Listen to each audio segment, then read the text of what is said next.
నమస్కారం. ఈరోజు మనము పిప్పల్యాశవం గురించి తెలుసుకోబోతున్నాము. పిప్పల్యాశవం ఎందులో వాడతారు? కృషించిన వారికి, అంటే చాలా వీక్గా ఉన్న వాళ్ళకి వాడతారు. క్షయరోగం, ట్యూబర్క్లోసిస్ అటాక్ అయ్యి పోస్ట్ ట్యూబర్క్లోసిస్లో వీక్నెస్ ఉంటుంది.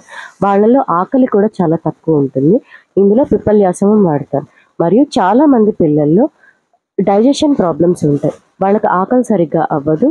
ఒకవేళ తిన్నా కూడా డైజెషన్ సరిగ్గా అవ్వదు. వీళ్ళకు కూడా చిన్నపిల్లల్లో పిప్పల్యాశవం వాడతారు. దీపనం అంటే ఆకలిని పెంచుతుంది. పాచనం డైజెషన్ కెపాసిటీని పెంచుతుంది.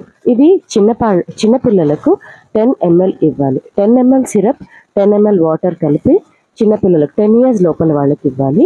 మరియు పెద్దవాళ్లకు 15 to 30 ml syrup equal amounts of వాటర్లో తినక ముందు 2 పూటలా ఇస్తే పిప్పల్యాశవము చాలా బాగా పనిచేస్తుంది. పిప్పల్యాశవము రసాయనము అంటే జనరల్ బాడీ స్ట్రెంగ్త్ని కూడా ఇది ఇంక్రీజ్ చేస్తుంది.